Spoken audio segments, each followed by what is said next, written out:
alguma vez na vida você já se pegou dizendo que estava ansioso?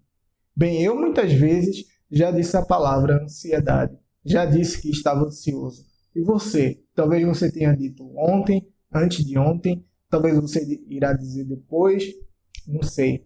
Ansiedade é um tema que está na boca de muitas pessoas e muitas vezes é um tema que a gente não para pensar sobre o que é e sobre quais são os efeitos sobre nós. E muito menos ainda qual a possível relação da ansiedade com a filosofia. O meu nome é Maximilian e hoje eu vou tentar mostrar a você como a filosofia pode lhe ajudar a entender um pouco mais sobre a ansiedade, sobre os momentos de estresse que você vem vivendo. Então hoje eu vou explorar o sentido psicológico do termo ansiedade. Ansiedade é muito parecido com o conceito de medo, só que o medo, enquanto tem uma causa presente no momento em que é sentido, a ansiedade, pelo contrário, tem uma causa no futuro. Quer dizer, a gente tem medo, a gente fica ansioso quando uma coisa que a gente quer muito que aconteça tem um risco de não acontecer. Ou quando a gente está sob uma situação que a gente quer que não aconteça e que provavelmente ela pode acontecer. Então, a ansiedade está presente na vida do ser humano há muito tempo. Desde quando o homem precisava caçar e se proteger nas savanas africanas, o homem tentava prever certas situações. Mas ao tentar prever certas situações, a gente acaba percebendo que não temos controle sobre as situações que ainda estão por vir, sobre o que pode acontecer. Então é nesse momento que a gente percebe que não tem o controle, que a gente acaba ficando ansioso. Então a ansiedade do ponto de vista psicológico, ela tem três componentes. Ela tem um componente cognitivo, ela tem um componente psicológico e ela tem um componente comportamental. O componente cognitivo é justamente esse que eu falei, são esses pensamentos que a gente acaba tendo de descontrole sobre a nossa própria vida, de descontrole sobre os eventos que podem vir a acontecer. Então, esses pensamentos nos causam ansiedade. Também tem o componente psicológico, que são em relação à interpretação dos efeitos que acontecem no nosso corpo. Os efeitos como a tontura, o suor, a palpitação no coração e a respiração acelerada. São efeitos que podem acontecer no nosso corpo enquanto temos esse pensamento de descontrole sobre coisas que são muito importantes para nós e que nos deixam extremamente estressados. E também há o componente comportamental, que é a tentativa de fuga de certas situações, a diminuição da nossa participação em certas situações que nos causa desconforto, é a fuga, inquietação. Então esses são os três componentes da ansiedade que nos causa muito desconforto sob esses momentos de tensão. Então a ansiedade é um processo cognitivo, emocional e comportamental que nos alerta sobre certa situação futura, seja tanto aquela situação que a gente quer que aconteça, como aquela que a gente quer evitar, ou seja, que a gente quer que não aconteça. A ansiedade tem cura, e se essa ansiedade vem progredindo e está lhe causando muitos danos, você pode procurar ajuda médica especializada, que com certeza você vai melhorar. Mas existe uma chave que você pode usar para tentar tratar a sua ansiedade, se ela for um pouco menor do que esses traumas de ansiedade e de angústia que você pode vir a ter, que são os pensamentos. Como você pode pensar sobre os efeitos da ansiedade que está acontecendo com você de uma outra maneira, e esse pensamento pode diminuir os efeitos da ansiedade que existem em você. Então, é muito importante que você preste atenção nesses efeitos e que você preste atenção nos pensamentos que você tem sobre esses efeitos para poder, de alguma maneira, modificá-los. Então, você, tentando identificar esses pensamentos, você pode mudar a interpretação que você tem deles. Ao invés de pensar, eu não consigo passar por essa situação, você pode pensar, eu consigo enfrentar essa situação, eu consigo superar esses problemas. Por exemplo, eu quando fui apresentar um trabalho acadêmico pela primeira vez numa universidade de outro estado, tive uma ansiedade tremenda porque eu pensava que as pessoas iriam me julgar e que eu sentiria muita vergonha porque eu estava num lugar completamente diferente, falando de coisas que talvez não fossem muito pesquisadas naquele local. E eu tremi muito, minhas pernas tremeram muito, minha mão suou muito.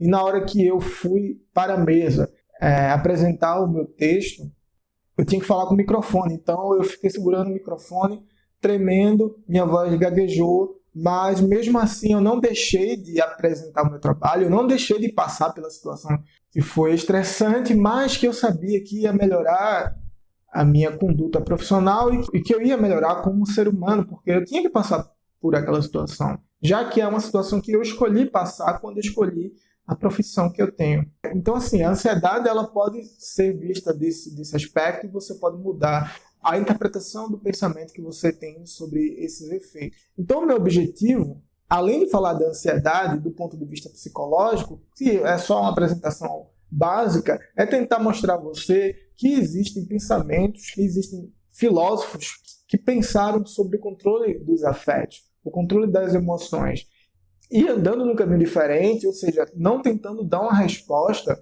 a esses problemas, mas tentando compreendê-los nas suas raízes radicalmente. Então, a gente consegue buscar na filosofia maneiras de tentar compreender a nossa vida, como a nossa vida se configura, e a gente, talvez entendendo isso de uma melhor maneira, a gente consiga aliviar a nossa tensão, aliviar o nosso estresse e viver uma vida melhor. Então, a filosofia ela não está apenas na universidade, só para pessoas privilegiadas. Ela também está na universidade com pessoas privilegiadas, mas a filosofia está presente no nosso dia a dia porque ela discute conceitos que a gente vive, que a gente sente na pele. Então, ansiedade é uma coisa que você sente, que eu sinto, que sua mãe sente, que nossos círculos sentem. Então, é muito interessante ter um ramo do conhecimento humano que pensa sobre os afetos. Claro que existem outros, existe a ciência que pensa no sentido biológico, tem a neurociência que pensa no sentido, que pensa a partir do cérebro, mas tem a filosofia que pensa conceitualmente a ideia de homem e como na ideia de homem a gente pode encontrar a ideia de controle dos afetos a partir disso. Então, eu vou mostrar a você um filósofo moderno que pensou sobre isso de uma maneira muito interessante e que ele ficou extremamente conhecido por isso, que foi Spinoza, um filósofo holandês da Idade Moderna, que pensou no livro Ética, na terceira parte desse livro, sobre a ideia de homem do ponto de vista do corpo e do ponto de vista da mente. Então, nesse livro aqui, Ética, na terceira parte, você vai ver como isso é interessante, porque talvez isso mude toda a sua percepção de sensibilidade, de afeto, de emoção. Porque Spinoza põe a emoção num lugar completamente diferente daquele que era posto antes dele. Você talvez perceba isso quando eu acabar de ler. Ele diz o seguinte, no primeiro parágrafo do prefácio: os que escreveram sobre os afetos e o modo de vida dos homens parecem, em sua maioria, ter tratado não de coisas naturais, que seguem as leis comuns da natureza, mas de coisas que estão fora dela, ou melhor, parecem conceber o homem na natureza como um império num império, pois acreditam que, em vez de seguir a ordem da natureza, o homem a perturba, que ele tem uma potência absoluta sobre suas próprias ações e que não é determinado por nada mais além de si próprio.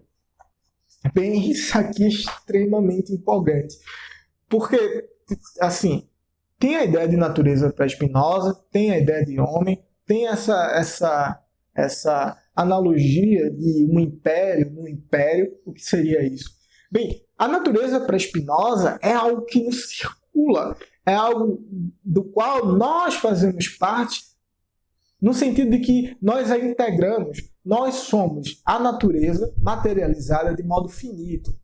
Quer dizer, tudo que existe faz parte da natureza e tudo que existe é materialização da natureza de modo finito, passageiro, que se acaba. Então nós, seres humanos, nós nascemos, nós crescemos, nós morremos e nós nos acabamos e vivemos nesse ciclo. Então, os nossos afetos, as nossas emoções, elas não podem ser interpretadas para Spinoza de modo nenhum como algo que existe fora da natureza. Já que a gente existe na natureza, já que a gente é uma parte constitutiva, mesmo que pequena e mesmo que finita, da natureza, a gente existe na natureza e, portanto, as nossas emoções, a nossa sensibilidade também são naturais. Elas não são algo que existe fora da natureza. Quer dizer, o homem não existe fora da natureza e fora da natureza ele controla a natureza. Isso é bobagem para Spinoza. Na verdade, o homem existe dentro da natureza, faz parte da natureza e sofre afetos e sofre emoções porque faz parte da natureza.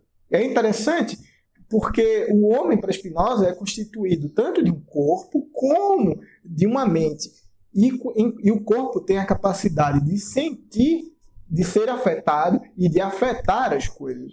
Enquanto o corpo tem essa capacidade, a mente tem a capacidade de pensar isso que o corpo sente. Por exemplo, se eu sentir uma brisa, a luz do sol, agora no fim da tarde, tocando minha pele, ao mesmo tempo, a minha mente tem essa ideia de brisa, de luz do sol, de tarde, que acontece simultaneamente com as afecções, com aquilo que meu corpo sofre. Então, para Spinoza, o corpo e a mente formam uma unidade, que é o homem, que trabalha simultaneamente dentro da própria natureza. Então, o homem não é algo que existe e que dita leis para a natureza que podem interferir nela como se estivesse fora. Na verdade, o homem está dentro da natureza e dentro da natureza ele é só mais uma coisa infinita que existe e vai se acabar. Como o corpo tem a capacidade de afetar e ser afetado, é isso que nos possibilita sentir emoções, sentir afetos. E para Spinoza, existem dois tipos de afeto. Existe o afeto ação e existe o afeto paixão. O afeto ação é aquele que tem uma causa adequada e o afeto paixão é aquele que tem uma causa inadequada. Mas o que é isso? O que é causa adequada e causa inadequada? Bem, isso é pensado a partir do efeito.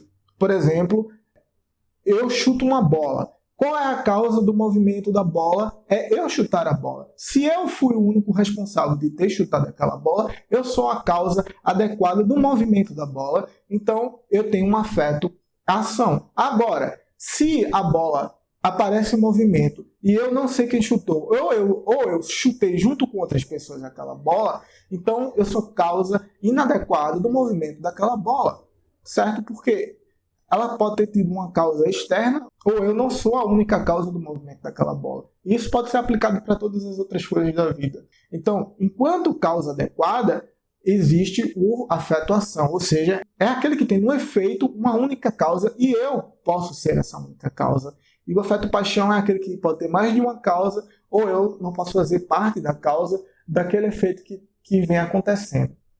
Como para Spinoza a essência do homem é o desejo, isso é muito importante, porque o homem é o seu conatos, que na verdade é essa tendência, é essa capacidade, é essa energia que existe em nós de tentar se expandir na natureza, de viver cada vez mais da maneira que somos. Ou seja, é uma expansão do eu na realidade e na natureza. Isso é o conatos, isso para Spinoza é a essência humana. E isso define tanto o homem que as definições de afeto para Spinoza dependem da ideia de conatos. O conatos, quando visto a partir apenas da ideia do corpo, é entendido como vontade. E quando entendido a partir da mente e do corpo, que é o homem, essa unidade psicofísica, ele pode ser entendido como apetite. Então, e entre vontade e apetite não há nenhuma diferença. Então, para Spinoza, é importante pensar como, então, eu tenho o meu apetite desenvolvido. Como eu faço para me expandir na natureza? Como eu faço para viver mais do jeito que eu gosto? Como é que você faz para você viver? Eu pergunto a você, você vive da maneira que você acha que você deveria estar vivendo? Você faz, você trabalha, você faz as coisas que gosta, das coisas que você sabe que se você fizesse, você estaria muito mais alegre, você estaria muito mais expansivo. Você faz isso? Você já pensou, talvez, que não fazendo isso seja a causa de ansiedades que você vem tendo, ou seja, de trabalhar com coisas que nada tem a ver com você, de agir da maneira que nada tem a ver com você, de acabar passando o dia fazendo uma atividade que não tem nada a ver com você. Talvez isso seja uma causa de ansiedade. Eu tento interpretar, então, essa ideia de ansiedade, que pode ser vista a partir de vários aspectos do conhecimento humano, com Spinoza. Porque Spinoza define que a vida humana ela é uma variação de ânimo. Ou seja, não existe uma linha reta que vai definir como a sua vida é. Sua vida não é uma linha reta e plana que acontece sempre da mesma maneira. Isso quer dizer o quê? Que hoje, meu amigo ou minha amiga, você pode estar contente, alegre, feliz. Amanhã você já pode estar para baixo, triste. E no outro dia você pode estar com medo. No outro dia você pode ter inveja. E assim sua vida vai variando e não há nenhum tipo de equilíbrio. Você está muito mais respondendo ao mundo com esses afetos que são paixão do que controlando a si mesmo, controlando os seus afetos e buscando um certo equilíbrio. Então a vida do homem e da mulher é, na verdade, a experiência, a vivência da variação do ânimo. Isso é muito claro, porque, veja, no momento você pode ter raiva, depois você fica triste, alegre, e tem todos esses sentimentos, entre eles a ansiedade. Ou seja, a ansiedade faz parte da sua vida como uma variação de ânimo. Se eu fizesse uma leitura spinozana da ansiedade, como eu estou fazendo aqui. Então, o que faz o ânimo variar para Spinoza? O ânimo varia por causa dos afetos. O afeto é que tem a capacidade de fazer o ânimo variar. Então, o afeto, paixão, faz o ânimo variar negativamente. Ou seja, o meu conatos, ao invés de se expandir, vai se contrair. E eu vou ficar cada vez mais contraído. Então, isso para Spinoza, essa contração, é chamada de tristeza. Agora, quando eu vou ficando alegre, vou ficando contente, o meu conatos vai se expandindo, e eu quero cada vez mais me expandir e existir dessa maneira que eu sou, porque eu estou agindo de acordo com a minha essência. Então, para Spinoza, existem esses 3 afetos principais, que é o conatos, a essência humana, o apetite, existe a alegria, que faz eu me expandir, a tristeza, que faz eu me contrair. E essa expansão e essa contração tem a ver com Spinoza também com as vias do conhecimento. Existem 3 vias do conhecimento que são importantes para eu dizer a você rapidamente. É a imaginação, é a razão e é a ciência intuitiva. Cada qual é vinculada a um tipo de afeto. Por exemplo, a imaginação está vinculado à ideia de afeto-paixão. A razão a ideia de afeto-ação. A ciência intuitiva também. Só que da razão para a ciência intuitiva existe uma passagem. E a razão serve como essa ligação da imaginação para a ciência intuitiva. Então ela é esse elo entre as duas. Ela serve para ajudar você a avançar, a evoluir. A razão não é a finalidade então do conhecimento do homem, mas a ciência intuitiva. A imaginação ela depende da razão inadequada e ela depende do afeto-paixão. Eles estão vinculados por causa disso. Como a razão inadequada é aquilo que eu não sou causa única daqueles efeitos, então a causa é externa a mim, então isso pode fazer com que eu não entenda as causas daquilo que está acontecendo. E a minha mente tente fechar essas brechas da falta de causa, do efeito, e quando ela faz isso, ela acaba errando. Ela acaba criando causas que, na verdade, não existem. Por exemplo, eu, ao receber uma brisa de uma janela que tem ali, posso muito bem achar que essa brisa é causada por um ventilador gigante que tem mais para frente. A minha mente poderia pensar isso imaginativamente. Mas não. Eu sei que não é essa a causa, mas isso é um exemplo de imaginação. Você pode imaginar que a Terra é plana, certo? Porque você não entende as causas que fazem que a Terra seja do jeito que é. Que desde Copérnico a gente entende que a Terra não é plana.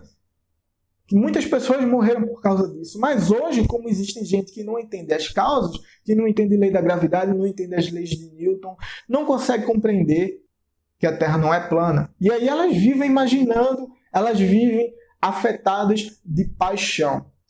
E, então, contrário à paixão, existe a razão. A razão, na verdade, é conhecer as noções comuns, os conceitos que fazem parte de todas as coisas.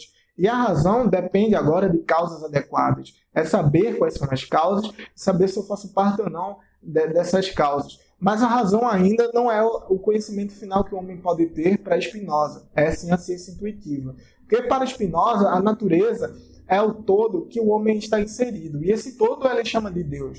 E esse Deus é imanente. Isso é muito importante. Mas esse é assunto para outro vídeo. É imanente porque Deus não existe afastado da natureza, ditando como as coisas devem ser. Deus, na verdade, se manifesta na natureza e todos os objetos, todos os indivíduos que existem na natureza, na verdade, são manifestação de Deus e do divino. Mas isso não é... Então a gente está dentro da natureza, então a gente faz parte de Deus, a gente, na verdade, é uma manifestação de Deus. Eu faço parte de Deus, você também, e assim por diante. Então, o homem que tem a capacidade de ser afetado por causa do seu corpo, que tem afetos paixão, ele pode imaginar, ele pode ter razão e pode ter a ciência intuitiva. A ciência intuitiva é importante para Spinoza porque é quando o homem consegue perceber a necessidade de todas as coisas. Porque, como para Spinoza, a gente vive nesse todo, que é a natureza, que é Deus, portanto, tudo existe necessariamente do jeito que é e que deveria ser. Nada existe e nada acontece sem que seja necessário. Porque isso é uma das características da essência de Deus e não do homem. Então, tendo essa capacidade, o homem está sempre nessa condição de imaginar e de passar para a razão. A gente está sempre imaginando. Por quê? Como o nosso conatos é essa tentativa de expansão e de perseverar na existência, é nosso, ele tem um tamanho, mas ele é superado pelas coisas que existem externamente a nós. Por exemplo, o mundo todo, a natureza toda, ele supera infinitamente a nossa vontade, o nosso apetite. E quando isso acontece, a gente vai acabar imaginando, porque a gente não sabe mais a causa daquilo que está acontecendo e nossa mente tenta preencher essas lacunas. Quando a gente conhece, a gente vai passar para a razão. Então, a nossa vida é essa variação de ânimo e é a tentativa da passagem da imaginação para a razão através do conhecimento das causas. O que é que isso tem a ver com ansiedade, então? Veja, a ansiedade, se eu fazendo essa leitura spinozana, ela pode ser dita que é um afeto, paixão, e que, portanto, o indivíduo que está ansioso, ele está imaginando. Se ele está imaginando, significa que ele pode sair da imaginação e passar para a razão. Como? Conhecendo as causas daquilo que acontece com ele, com os efeitos dos afetos. E ele pode conhecer essas causas passando da imaginação para a razão. E quando ele chega na razão, ele consegue ter um controle das paixões que lhe acontecem, porque ele vai conhecer as paixões. Na imaginação você tem essa paixão porque você vai ser afetado, mas você não sabe, você não conhece o que lhe afeta. Você conhece muito mais o seu corpo quando é afetado e você está imaginando do que aquilo que lhe afeta. E quando você passa para a razão, você vai poder conhecer aquilo que lhe afeta. E conhecendo aquilo que lhe afeta, você pode controlar isso. E aí, nesse controle, você pode buscar o equilíbrio na sua vida. A sua vida ainda vai ser uma variação de ânimo, porque você está inserido num mundo, inevitavelmente, mas se houvesse um gráfico, por exemplo, iria ser um gráfico ameno, sem esses picos de variação. Porque você teria agora a capacidade de entender suas paixões e se controlar. Então, a ansiedade, do meu ponto de vista, a partir da leitura de Spinoza, ela é um afeto, paixão, que leva você a imaginar coisas que, na verdade, talvez não façam sentido. Quer exemplo? Por exemplo, uma pessoa vai ao médico, faz um exame e só vai receber o resultado do exame daqui a um mês. Esse exame, você já tem indicação do médico, por exemplo, que você não tem nada sério, mas que você está fazendo esse exame para apenas confirmar. Porque o médico não pode dar nenhum diagnóstico sem ter uma certeza. Então você vai para casa, só que durante esse mês você fica muito ansioso, porque mesmo o médico tendo dito que você não está doente, que provavelmente você não tem nada grave, você ainda tem medo de que você receba um diagnóstico negativo e que você fica muito mal. Então você começa a ter dor de barriga, você começa a suar, você começa a ter palpitações, e aí você, como uma característica da ansiedade, começa a interpretar esses seus sintomas do corpo como algo negativo. E aí isso pode levar você para certos distúrbios. E esses distúrbios são tratados por médicos especialistas. Mas, se você reinterpretar esses sintomas, talvez a sua vida... Agora, você sabendo que, na verdade, a ansiedade é um afeto-paixão e que é imaginação, portanto, quando você está muito ansioso, você está imaginando coisas e criando causas que talvez não existam. Se você pensar, realmente, eu estou pensando coisas aqui que o médico disse que nem vai existir. Então, por que você está perdendo tempo, sabe? Se maltratando? Por que você está perdendo tempo imaginando que pode ter uma vida que talvez nunca venha existir? Por que você perde tempo dando importância demais, ficando muito ansioso, indo para o seu trabalho, o local onde você ganha o seu dinheiro para que você possa viver materialmente? Se você sabe que aquela ansiedade que você tem muito mais a ver com imaginação, com a falta de causa adequada, ou seja, por que você sente tanta ansiedade com aquilo que o seu chefe diz? Por que, meus amigos? Porque você não está vivendo uma vida de liberdade. O que isso quer dizer? Como Conatos é a essência humana, essa expansão, e como a alegria é tudo que expande a minha vontade de viver e a tristeza não é o que diminui, e você vive fazendo coisas que você não quer, talvez você não esteja vivendo uma vida livre. Talvez você esteja sendo escravo. Escravo no sentido de viver em dissonância consigo mesmo. Não escravo no sentido político do termo. Escravo no sentido de que você quer ser muito alguma coisa e você sabe que essa coisa é você. É isso que te define e é isso que você quer fazer, e que se você fizer isso, você vai viver uma vida alegre, uma vida no qual você quer cada vez mais se expandir. Isso não quer dizer que a vida vai ser fácil. Não quer dizer de maneira nenhuma que a vida vai ser fácil. Na verdade, é justamente o contrário. Quando você tenta viver de acordo consigo mesmo, viver em sintonia com o seu conato, com a sua essência, de maneira individualizada, você vai sofrer as consequências da sociedade que muitas vezes reprime esse tipo de atitude. Então, uma pessoa que tem ansiedade, pode-se dizer que ela vive sob o efeito das paixões, do afeto-paixão, que ela vive imaginando coisas e que ela vive em dissonância consigo mesma porque ela não faz as coisas que quer. Já uma pessoa livre é aquela que vive de acordo com o conatos, de acordo com as afecções individuais que ela teve. Ela tem esse conato individualizado, a sua essência, e ela quer viver se expandindo, fazendo o que quer. Isso é muito interessante, e essas pessoas que conseguem fazer isso são as pessoas que acabam se destacando na sociedade e que a gente fica observando a vida delas. São as pessoas que vivem de maneira autêntica, porque elas vivem de acordo com consigo mesmo, com a sua própria essência. Então, talvez, se você tentar passar da imaginação para a razão, ou seja, você compreender que aquele afeto, paixão, existe em você e você poder controlá-lo, ou seja, o conhecimento, para Spinoza, o ato de conhecer a paixão, dar a você a capacidade de controlar, de diminuir a variação de ânimo. Apesar de que ela sempre vai existir, mas vai diminuir. Ou seja, você vai sair da imaginação, porque você vai parar de criar causas, você vai agora tentar ser livre, que é viver de acordo com a sua própria essência. Essa é uma leitura minha da ideia de ansiedade feita a partir da leitura da ética de Spinoza. Então o homem não é um império dentro do império. O homem não dita as regras da natureza. A gente vive a partir dessas regras. E quanto mais a gente entende essas regras, mais a gente vive uma vida alegre, mais a gente vive livre. Esse foi mais um vídeo meu, espero que você tenha gostado breve reflexão.